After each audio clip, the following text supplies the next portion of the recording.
A wave of warmth washed over Cole. This was why Luna was his most trusted lieutenant. She was just too good to him. Acting on pure instinct, he pulled her into a hug. Luna melted against him without the slightest resistance, burying her face in his shoulder as sobs racked her small frame. Cole gently stroked her soft black hair, patting her back. "I know," he murmured. "You did a great job protecting it. It's all thanks to you."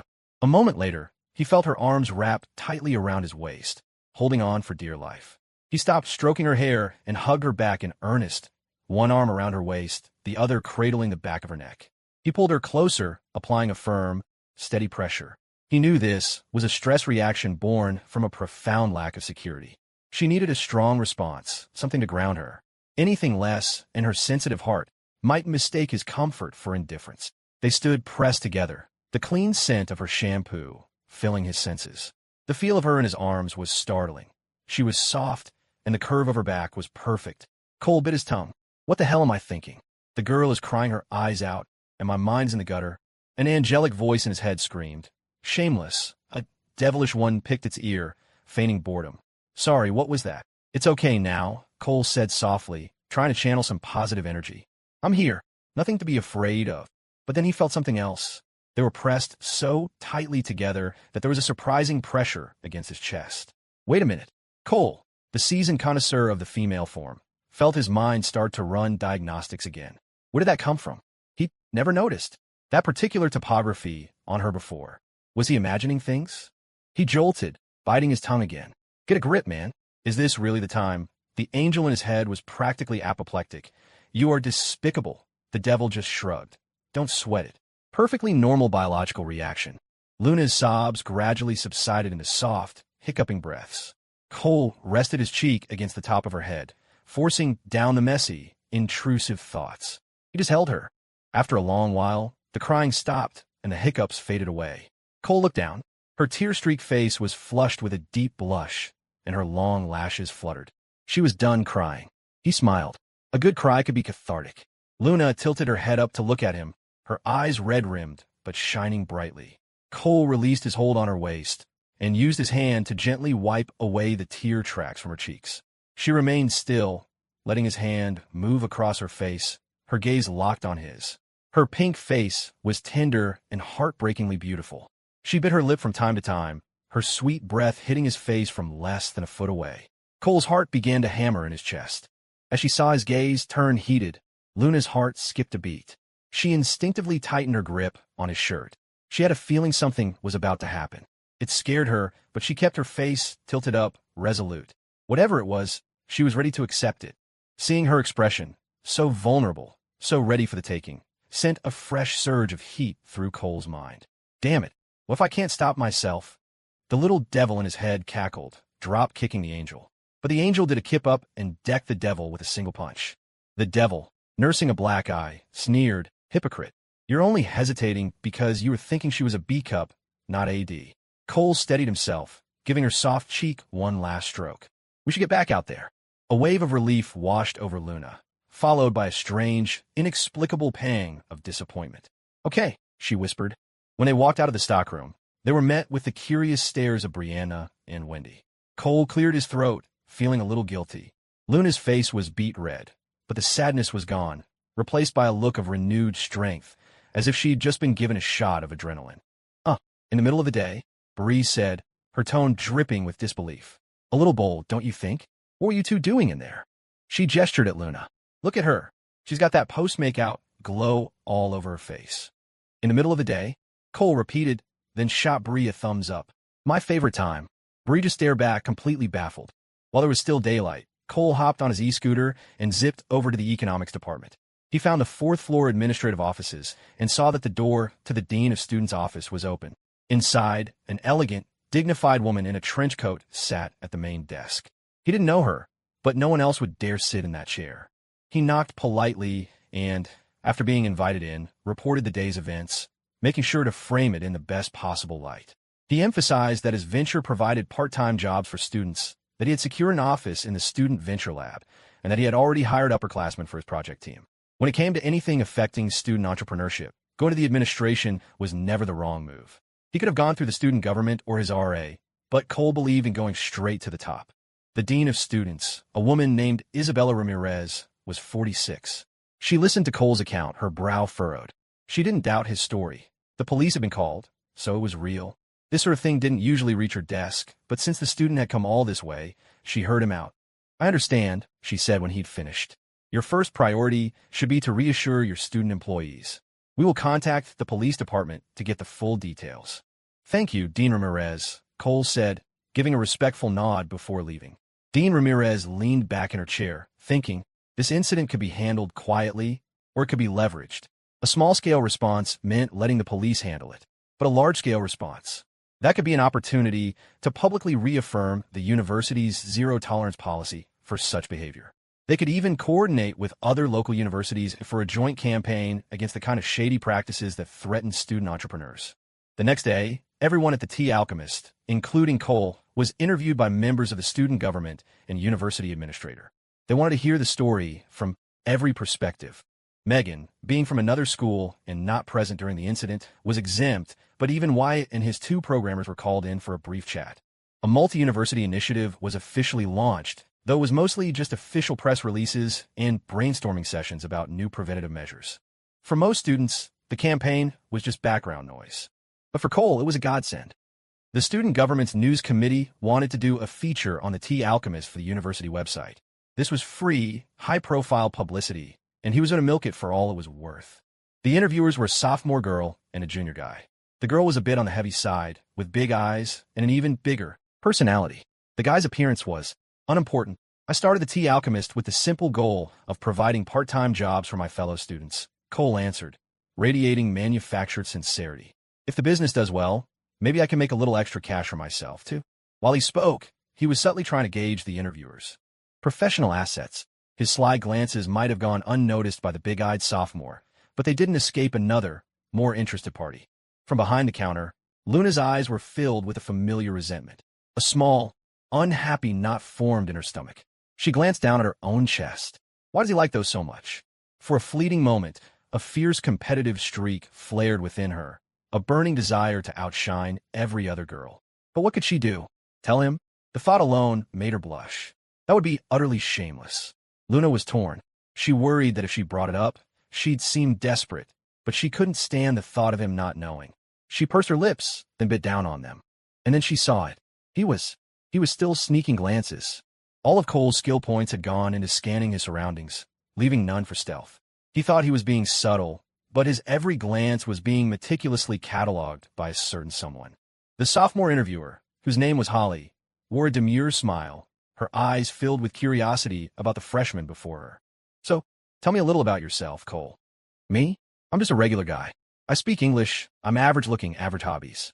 I can't sing or dance, I'm not a secret rap god, and I don't play basketball." In the workspace, a small smile touched Luna's lips. Holly's own smile widened. She found him genuinely amusing. "I think you're being modest," she blurted out. "You're actually pretty handsome." Finally, someone with good taste, Cole thought, though he feigned humility. "You're just being kind, not wanting to crush my fragile ego." Inside, Luna's smile vanished. Holly giggled, covering her mouth as a strange light danced in her eyes. "You're so funny. I bet a lot of girls have a crush on you." The junior guy standing next to her twitched. "Hey, can we focus? We have a job to do." "Not at all," Cole said, waving his hands dismissively. "Girls like guys with 8-pack abs. I've only got one. And only 2 girls like me," he added silently. "That's not a lot." Holly couldn't hold it in any longer. She let out a peal of laughter that made her whole body shake. When she finally recovered, her gaze held a new warmth. "Hey, we should exchange numbers. So we can chat sometime." Inside, Luna started shaking a cocktail shaker with furious energy, the ice and boba rattling like a machine gun. Brianna shot her a weary look. "You've been shaking that thing for a full minute. The boba's going to disintegrate."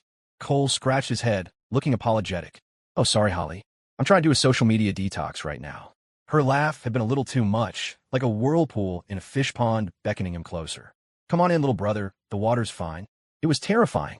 He wanted to stay far, far away. A flash of disappointment crossed Holly's face, but was quickly masked by a smile. "Okay, well, let me know when your detox is over." In the workspace, Luna finally finished the drink, and her smile returned. The customer waiting at the counter looked on with admiration. No wonder the Tea Alchemist was so popular. Even their drink-shaking technique was on another level.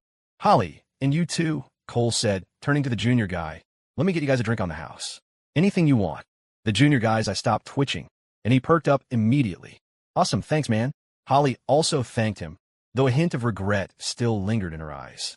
That afternoon, an article titled "Freshman Entrepreneur Stands Up to Intimidation, Fosters Community" appeared on the Eastwood University homepage. There were no photos, just names. Besides his mission to provide jobs, the article focused heavily on the extortion attempt by outside individuals.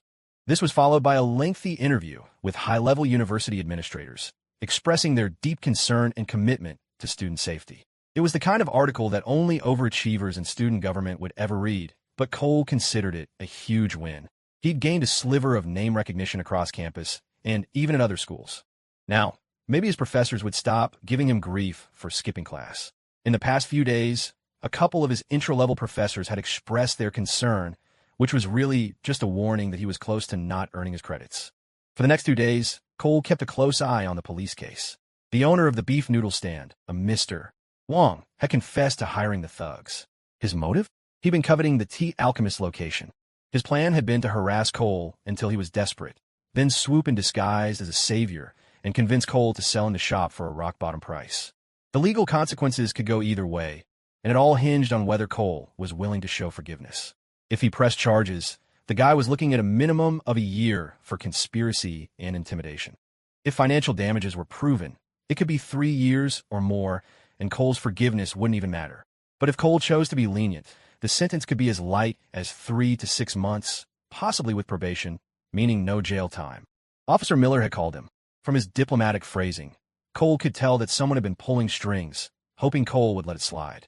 Cole told him he needed a few days to think about it. Then he secretly rode his scooter over to the north campus of Eastwood Tech and walked into the food court to check out Mr. Wong's beef noodle stand. It was a decent spot, about 200 square feet, and only the third shop in from the main entrance, prime real estate. Mr. Wong had coveted his shop. It was only fair that Cole now coveted his. After all, food always tastes better after you've let it marinate for a while. Saturday morning was overcast, the air thick and heavy with the last gasp of summer. Cora and another girl named Isabel were walking toward the Tea Alchemist. Both were new recruits to the Student Government's Outreach Committee, and their mission was to secure a sponsorship from the tea shop for the upcoming Freshman Welcome Showcase. Hitting up a new student-run business was considered an easy assignment compared to dealing with seasoned local business owners, so the committee had handed it to them. Cora had been conflicted at first. It felt humiliating after the bet, but the desire to add a success to her student government resume won out. Besides, she told herself that stupid bet was between the guys. It had nothing to do with her. Inside the shop, Cole was writing out a new promotion on a small chalkboard. Jasmine green milk tea, $4. Second cup, half price.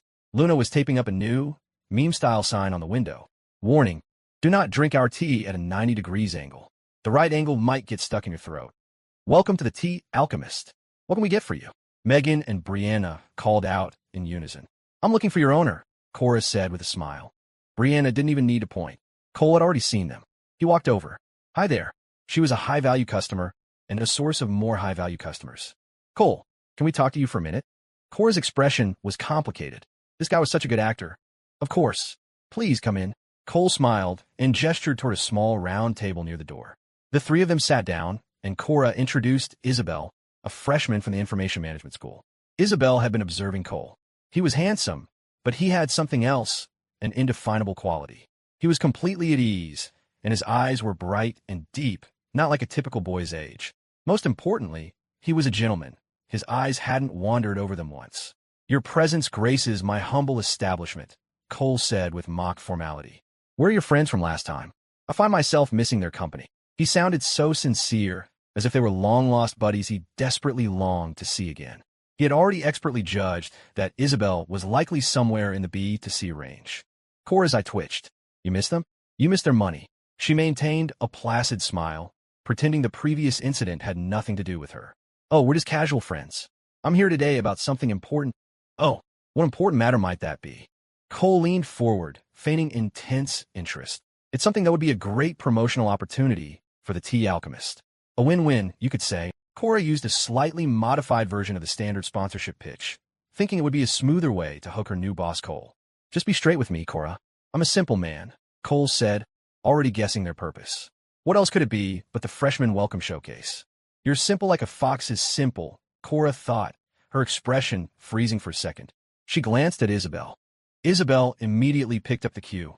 The university-wide freshman welcome showcase has been scheduled, and we're still short on our funding goal. We were hoping you might consider a small sponsorship. How small is small? Cole asked, his mind already running the numbers. The two girls exchanged a look. Isabel hesitated. 300?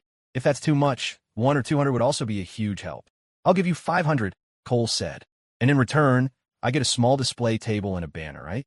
The offer was completely unexpected. Cora and Isabel's faces lit up with surprise. Stars practically appeared in Isabel's eyes. Cole, are you serious? I never joke about money, Cole said, a Mona Lisa smile playing on his lips. Cora's feelings were in turmoil. Of course you don't joke about money. You just treat your lies like the gospel truth.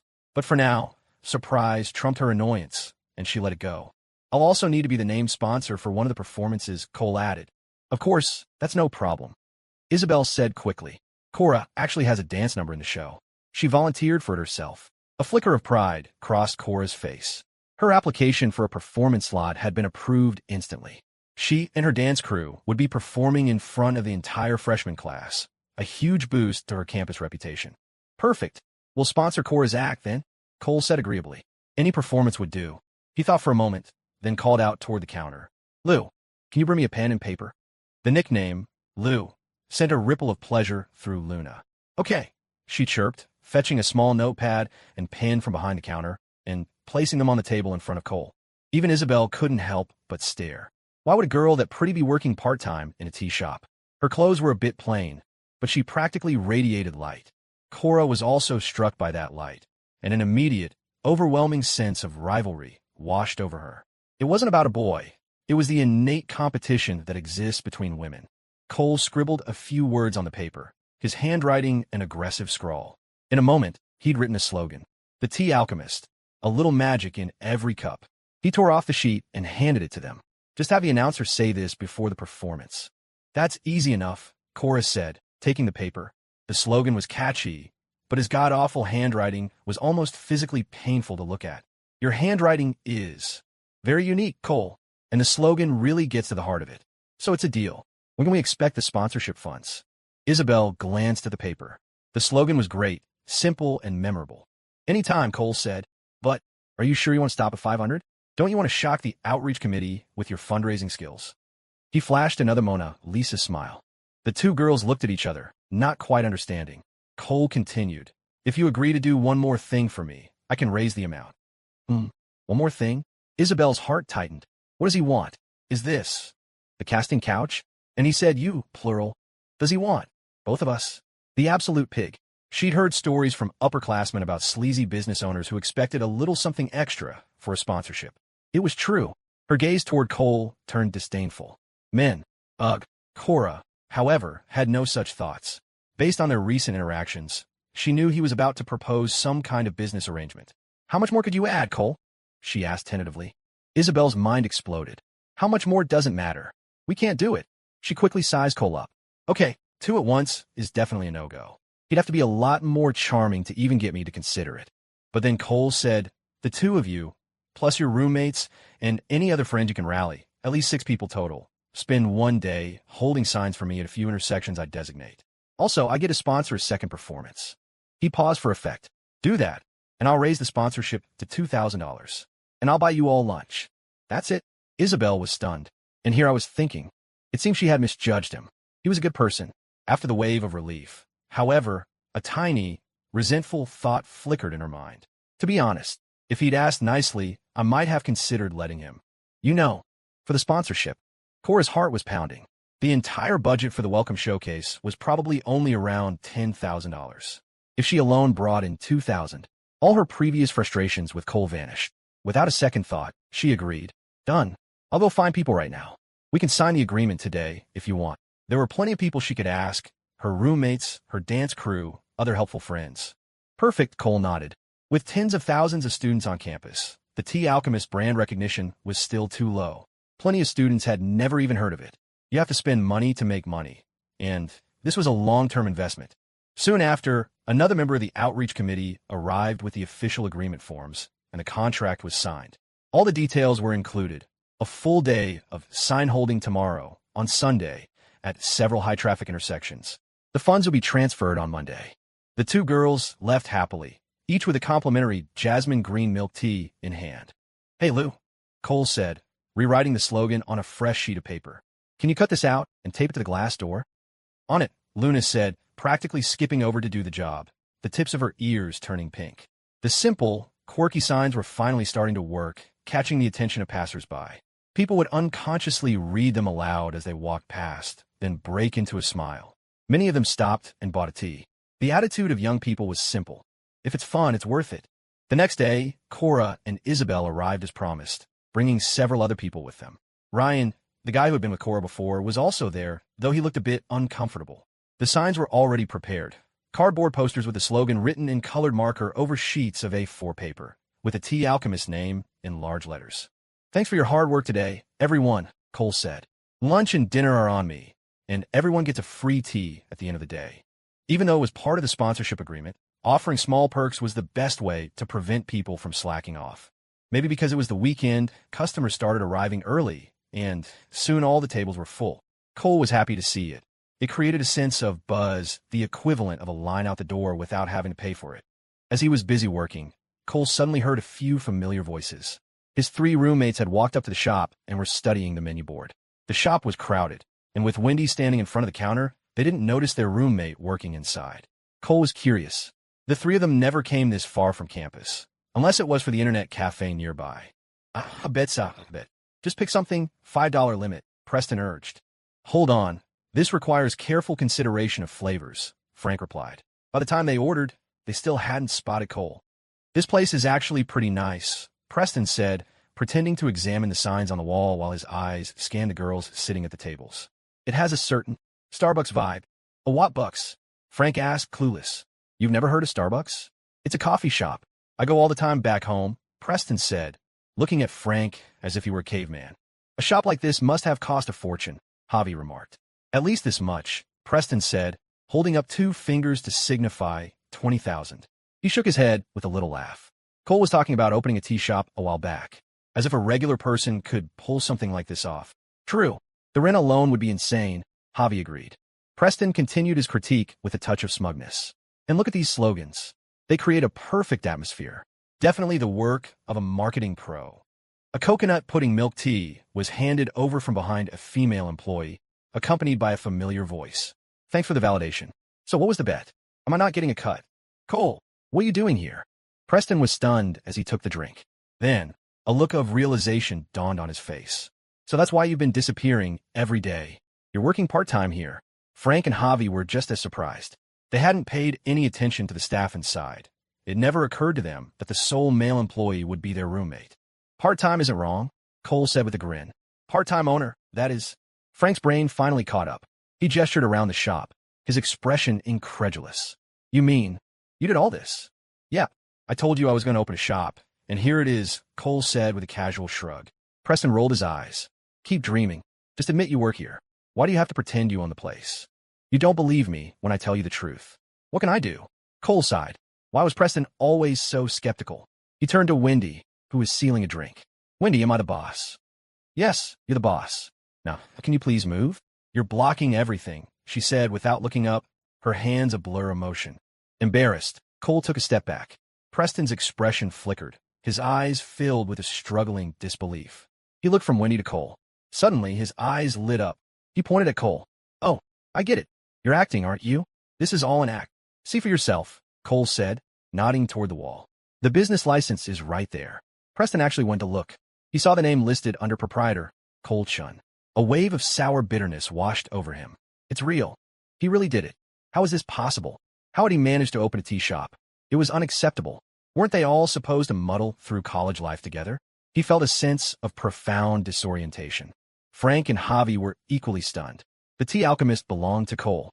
It wasn't surprising they hadn't found out sooner. Milk tea wasn't a strong enough lure to drag a bunch of single guys this far off their usual path. And Cole had never said anything in the dorm. Oh, wait, he had. They just hadn't believed him. "How about I get back to work? Make yourselves a home," Cole said, seeing a line of over a dozen orders on the docket. Preston sipped his tea, the flavor turning to ash in his mouth. A sudden thought struck him, and he froze. He looked at Cole. "You waited until after I paid to say something, didn't you?" "What? How could you think that of me?"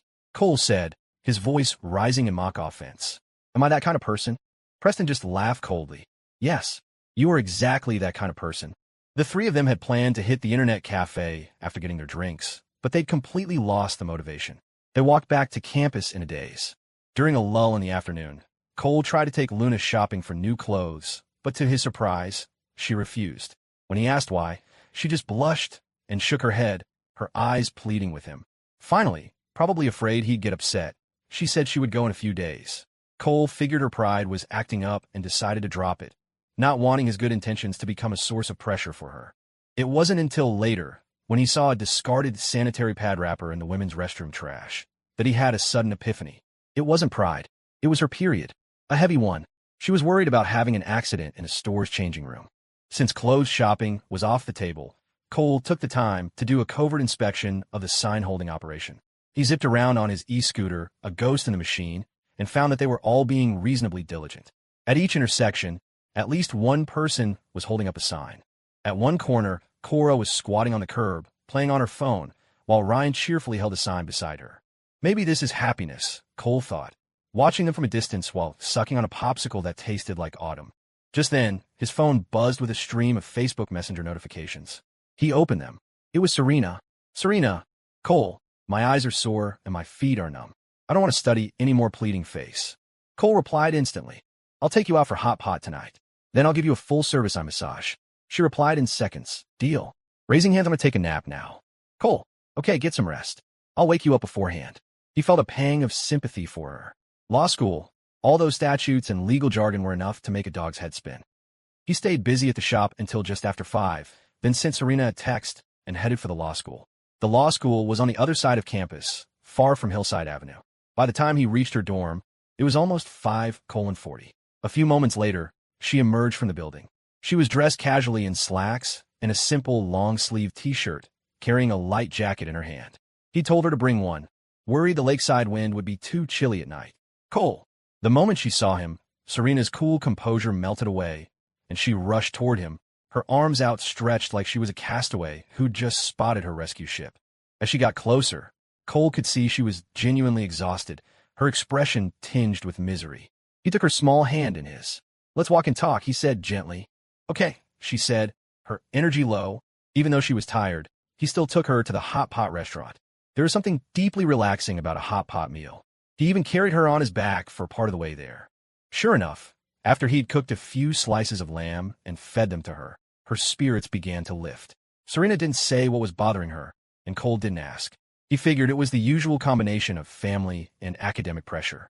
"You eat," Serena said, holding up a piece of cooked beef tripe, dipped in sauce, to his lips. After he'd eaten it and playfully slurped the chopsticks clean, a blush rose on her cheeks, and she scrunched her nose in a cute huff. She was clearly feeling much better. Cole grinned and cooked a piece of tripe for her. He held it out, dipped in sauce, and said cheekily, "Want to slurp them too?" "No." Her face was flushed crimson as she gently bit the tripe off the chopsticks. But after a couple of chews, she noticed he hadn't moved the chopsticks away. The blush spread rapidly down her neck. Her long lashes fluttered a few times before she shyly opened her mouth, took the chopsticks, and gave them a delicate slurp, her eyes cast downward. The sight made Cole gulp. "Damn, Serena, you're a natural flirt." He grinned mischievously, pulled the chopsticks back, and slurped them himself. How could you?" Serena cried, covering her face, mortified as her mind started to go to very strange places.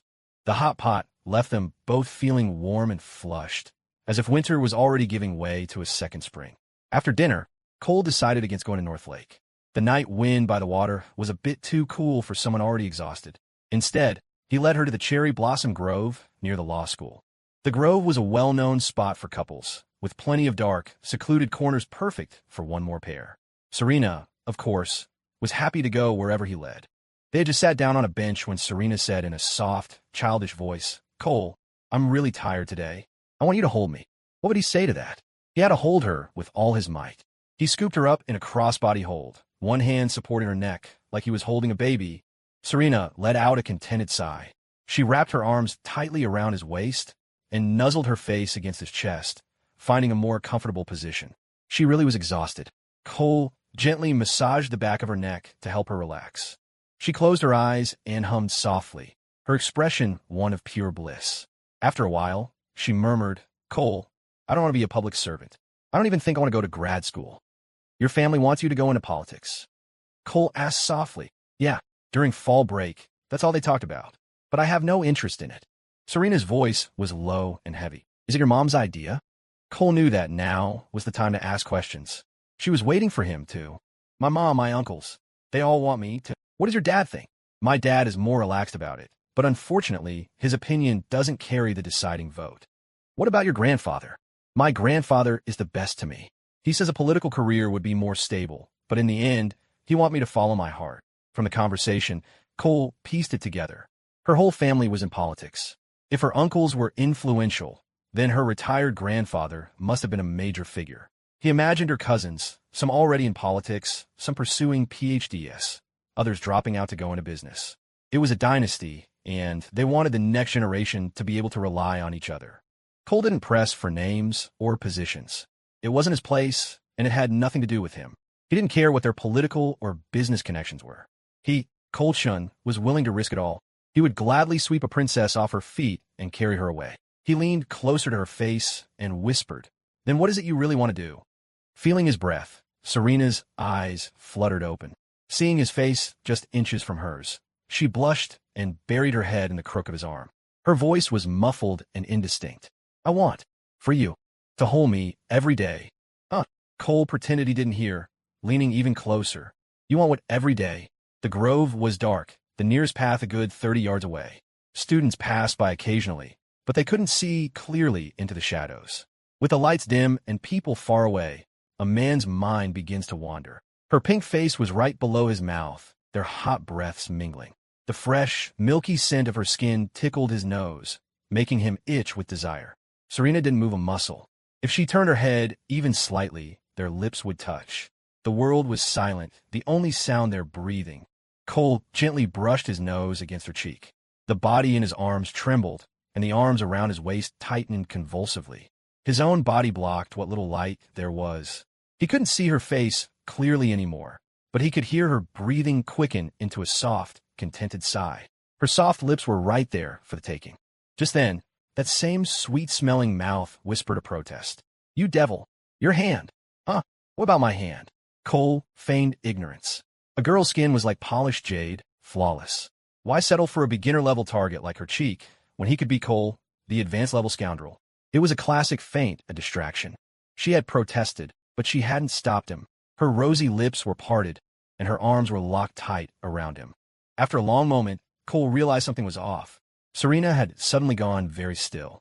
He listened closely, then peered at her in the faint light. Her eyes were closed, her breathing even. Holy crap! She fell asleep. Cole was speechless. All the lust that had been building inside him instantly dissipated. Looking at the sleeping baby in his arms, his heart filled with a profound tenderness. Serena was a good person. She didn't have a princess complex. Her personality was gentle and kind. She made him want to cherish her. He immediately reined in his thoughts. He wouldn't do anything. He couldn't. In the face of her family background, any move he made would ultimately come to nothing. He wouldn't make any promises, either. Promises, in the face of an unpredictable world, were a joke. Besides, he didn't have the courage to go all in on this. That was a game he couldn't afford to play. Serena was different from Jasmine, who knew what the future held. So he shook his head, clearing out the excess baggage. Live in the moment. That was the meaning of life. Let things happen naturally. There was no wind in the grove. He covered Serena with her jacket and let his own mind go blank. Right now, he was Sir Gentleman Cole. Occasionally, a couple would emerge from the trees, their business presumably finished. I hope they took their tissues with them, Cole thought, his mind wandering to civic duty. Don't litter. Serena slept for nearly an hour. She woke up but didn't open her eyes, listening to the steady beat of Cole's heart. She felt completely relaxed, the pressure that had been weighing on her seemingly gone. The atmosphere was comforting. That hand had been a little naughty, but the way he was rubbing her back felt so good. Cole, you have to rub my back like this from now on," she thought, tightening her hug and nuzzling her cheek against his chest. "You're awake?" Cole sighed in relief. any longer and his back would have seized up. This grove wasn't great, no back support. Serena hummed shyly, wondering if he had taken any liberties while she was asleep. She didn't get up, content to lie in his arms and stare at his chin. Sensing her gaze, Cole looked down. A pair of bright, clear eyes were watching him thoughtfully. "What is it? Mesmerized by my devastating good looks?" he said shamelessly. At that, Serena pressed her lips together, but couldn't hold back a laugh. She reached up, hooked her arm around his neck, pulled his head down, and planted 3 quick kisses on his cheek. "Next time, can you aim for here?" Cole said with a wicked grin, pointing to his own lips. "This spot doesn't require wiping." "I don't know. I'm not telling you. You're too bad." Serena buried her face in the crook of his arm again. They bantered for a while longer. Seeing it was already past 10, Cole reluctantly walked her back to her dorm. When he got back to his own room, his 3 roommates were sitting bolt upright at their desks, poring over textbooks and taking notes. "What? Have they all been possessed by aliens?" Cole wondered. He ventured a question. "What are you guys doing?" "Chill. Keep it down. Don't interrupt my studies," Preston whispered, holding a finger to his lips, looking every bit the serious scholar. "I'm planning to finish all my required credits in 2 years." Cole turned to the other 2. "And you guys?" Frank nodded solemnly. "Same here." Javi added, "Me too." "All right then. I'm going to bed. You guys keep up the hard work," Cole said, baffled. They were all acting like they'd had a sudden, life-changing epiphany. He ignored them, washed up, and went asleep. The next few days were a blur of activity. He visited the Venture Lab to check in with Wyatt and his team, ensuring the project was on track. The development process would take at least a month, so patience was key. He also followed up on the registration for his 2 companies. The paperwork for his future media company was being processed, and the Tea Alchemist corporate registration was halfway done. He still had to handle tax registration and a mountain of other tedious tasks. Without an administrative assistant, he had to do everything himself. One day, while busy at the shop, he got a call from Officer Miller, asking what he'd decided about the assault case. Cole was suddenly reminded of the beef noodle shop. If he played his cards right, the Tea Alchemist's second location was within his grasp. "Officer Miller, this whole incident has been incredibly traumatic for me," Cole said into the phone, his voice thick with pathos. "I'm only 18, just a kid with a dream, pouring my heart and soul into a business, and I run into someone this vicious. It's completely shattered my view of the world." He took a dramatic breath.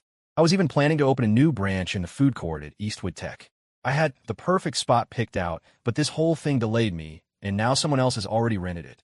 The financial and emotional damages are they're immense. How can I possibly find it in my heart to forgive him? The first time they caused a scene, my sales were cut in half for days. It's just been so hard on me." Cole poured out his grievances, a torrent of calculated woe. He would never communicate directly with the perpetrator's family. That could easily be construed as extortion. If they got evidence, he'd be the one in trouble. Officer Miller was the perfect intermediary. Even if the other party knew Cole was leveraging the situation, their only options were to accept his unspoken terms or refuse. They could hardly accuse a police officer of acting as a go-between for a shakedown. Officer Miller understood immediately. The ball was now in the beef noodle shop owner's court. "All right, Cole, let me talk to the family here. See if they're willing to offer you some form of compensation. I'll let you know what happens." The owner, Mr. Wong, was still being held at the police station. Once charges were officially filed, he'd be transferred to the county jail. Miller brought Wong into an interrogation room. "Here's the situation," he said, his face a mask of neutrality. "The victim has suffered significant losses these past few days. He's in a state of emotional distress and is very eager to see the district attorney prosecute you to the fullest extent of the law." This wasn't a task Miller enjoyed, but the perpetrator, Wong, was the distant relative of a minor administrator at Eastwood Tech who had pleaded with Miller, the handling officer, to intervene. The case itself wasn't huge, but Wong had managed to provoke Eastwood University, which had now launched a joint PR campaign with Eastwood Tech, the local teachers' college, and the Polytechnic University. The only way out for Wong was a settlement with the victim. Miller tapped the table lightly. "Around the time you sent your men to cause trouble, the victim happened to be looking at a spot in that very same food court. He was about to sign the lease, but then this whole mess happened, and the spot he wanted got away." Wong remained silent, his face grim. He was consumed by regret for his greed. He never imagined a freshman-owned shop would have security cameras. The last thing he wanted was to go to jail. His wife was in her prime. If he was locked up for even a month, he thought about the money he'd saved up over the years. It wasn't a difficult choice. Still, Wong didn't give an immediate answer, saying he needed to discuss it with his family. Miller agreed. He was just a messenger. He wouldn't interfere. When Wong's wife arrived, the woman, in her early 30s, was adamant about keeping the shop. But Wong, without a word, turned to Officer Miller and said his conscience was eating him alive. To compensate the victim, he was willing to transfer ownership of his beef noodle shop. He had his parents bring all the necessary documents to the station immediately. He couldn't wait. Even a 3-month suspended sentence involved court procedures that could drag on, and Wong was desperate. Cole went to the station. In an interrogation room with only him and Wong present, he signed a contract transferring the business for a token fee of $1,000. The $1,000 was non-negotiable. The sum had to be part of the contract to make it legitimate. Cole wouldn't risk future legal trouble over a small amount of money. The food court stalls were managed by Eastwood Tech, and tenants had the right to transfer their leases as long as the new business was also in the food service industry. Afterward, Cole went to the food court with Wong's parents to meet with the management office, officially change the tenant name, and sign a new lease. Once all the paperwork was in order and the beef noodle shop was officially his, Wong's parents, both shrewd individuals, never once mentioned that they had been forced into it. Cole was all smiles on the surface, but inwardly he was sneering. If Eastwood University hadn't blown this issue up, he never would have had this tailwind. Without the official pressure from the university, the Wong family would be singing a very different tune. Next, he immediately contacted Mr. Huang, the contractor, to start work on the new location.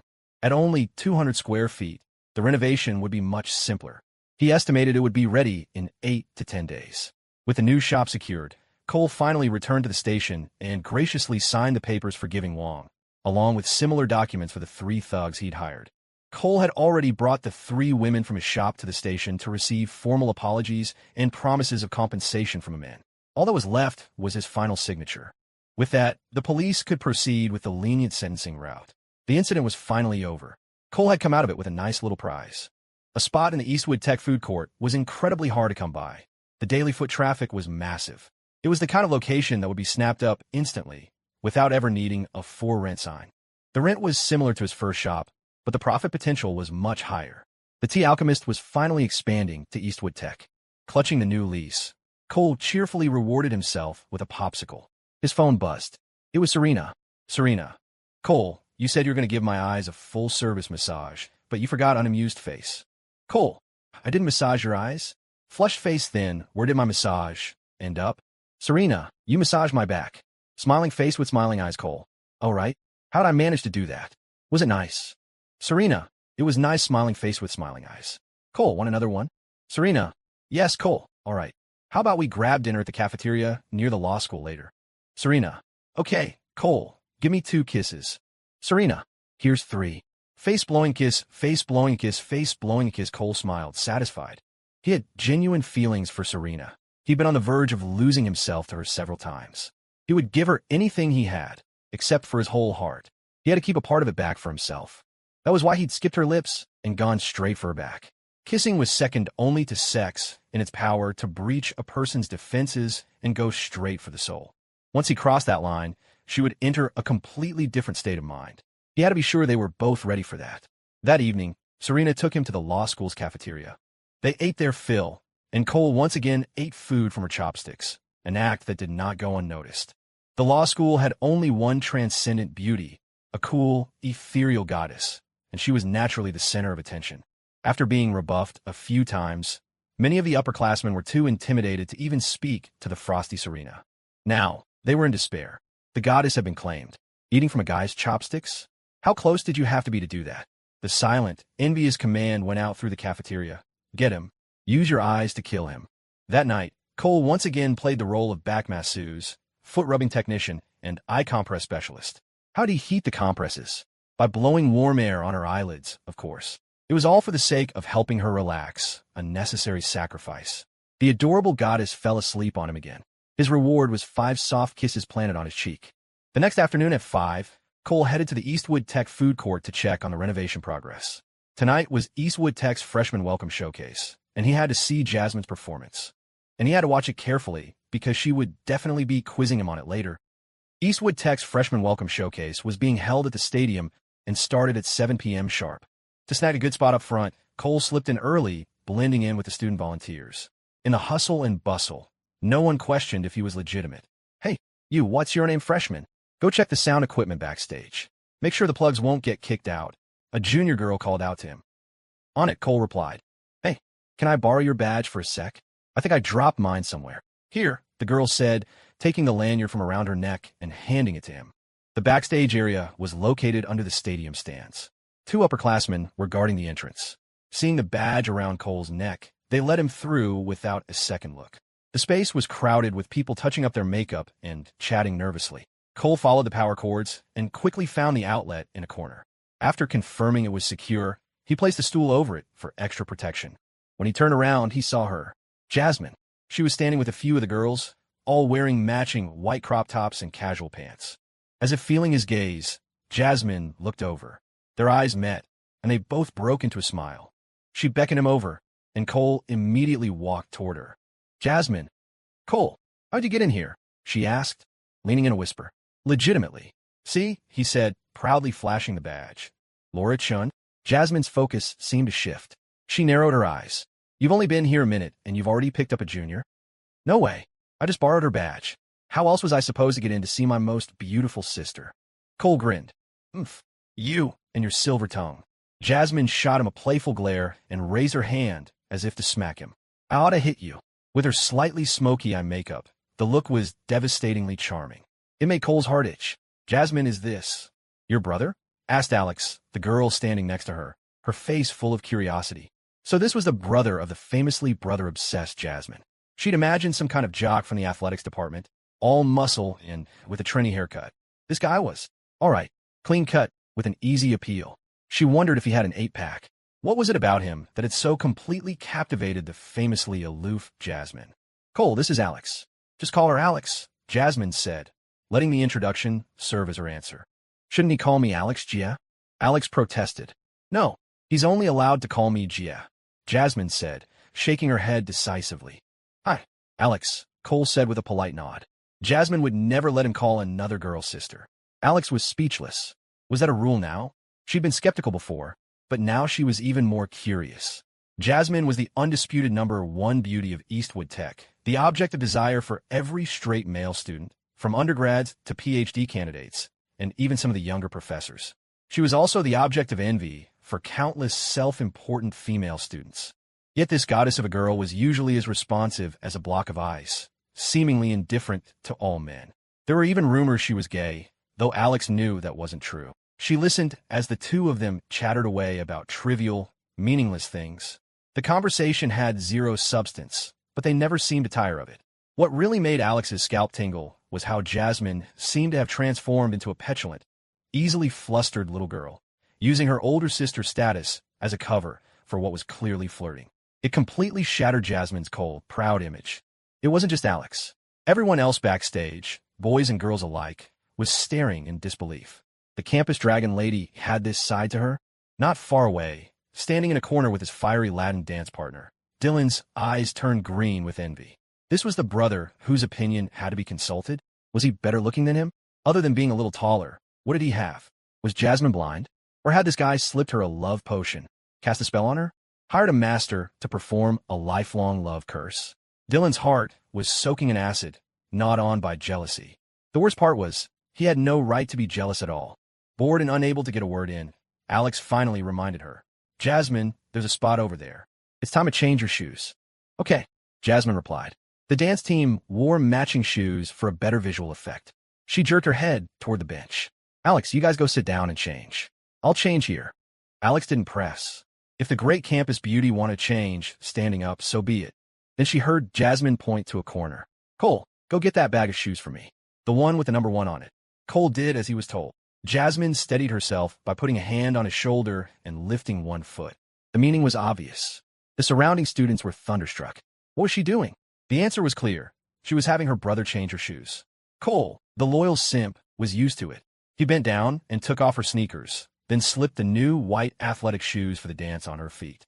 As he did, he gave her foot a quick squeeze, earning 2 sharp pinches on his shoulder. After both shoes were on, he knelt down to tie the laces, embodying the spirit of a true devotee. But for Jasmine, Cole was more than willing to play the part. He tied the laces into a neat bow with practiced ease. Jasmine rested her hand on his head, her fingers unconsciously toying with his hair, completely oblivious to the stares from all around her. Her expression was a mixture of pride and deep satisfaction. In the corner, Dylan's eyes were practically bulging out of his head. What in the hell kind of drug is he on? I need to get some for myself. Changing shoes? He could do that. He was suddenly unsure what the words playing it cool even meant anymore. He even began to think his own carefully cultivated, gentle-as-jade, pretty boy smile was kind of a joke. After tying the laces, Cole received a sweet smile of approval from Jasmine. He chatted with her for a few more minutes, then headed back out front. He still had a badge to return. The showcase started on time. The hosts, dressed in formal wear, took the stage, followed by speeches from university leaders. The performances in 2010 were mostly forgettable, but Cole applauded enthusiastically for every single one.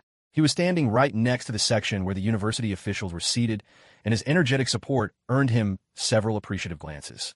This young man is great, they seem to think. He really knows how to build an atmosphere.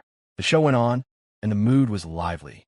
Aside from one Latin dance pair who had a minor slip-up, everything went smoothly. Finally, it was Jasmine's turn. And now, please welcome the Dance Society's jazz team, Performing Change. As Jasmine led her team out from backstage, the stadium erupted in applause, screams, and whistles. She had the presence of a seductive but cool-headed queen, her slim, pale waist on display, her every step brimming with vitality and feminine charm.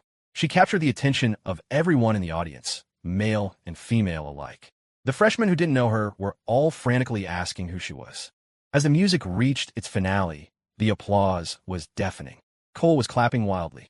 But in the next second, his eyes narrowed. He muttered a curse under his breath. Oh, hell no. The absolute audacity. He snatched a single flower from one of the bouquets left near his feet from a previous act and launched himself toward the stage like a rocket. Trevor had been planning this for a long time. Today, the moment Jasmine's performance ended, he would present her with roses and confess his love. He had dressed meticulously for the occasion. A perfectly coiffed pompadour, slicked back with wax, a white t-shirt under a white dress shirt, white casual pants, and white sneakers. He even had a guitar slung over his shoulder. After presenting the flowers, he would play a song, and then, in front of everyone, he would win her heart. He would conquer the famous campus dragon lady, renowned for her icy demeanor, and win both the beauty and the reputation. He wasn't worried about delaying the show. The university officials would surely be moved by the romantic atmosphere. This was his grand plan, his fantasy. As he stood up and jogged toward Jasmine, the hoots and whistles of his roommates and friends spurred him on, filling him with exhilaration. Many of the guys in the audience saw what was happening and watched with a mixture of envy and bitterness. The girls were filled with jealousy. Trevor was one of the top catches at the School of Arts, talented, with a great voice, famous for serenading girls beneath their dorm windows with his guitar, and rarely missing his mark. The campus was littered with heartbroken upperclassmen and freshmen who had fallen for him, and with bitter guys whose girlfriends he had stolen. No one knew exactly how many girlfriends he'd had, but it was a lot. Some guys were envious, others despised him, but what could you do when the girls fell for his act? His only public failure had been with Jasmine. He'd once played his guitar under her window until 11 at night, breaking a string, but she never even appeared.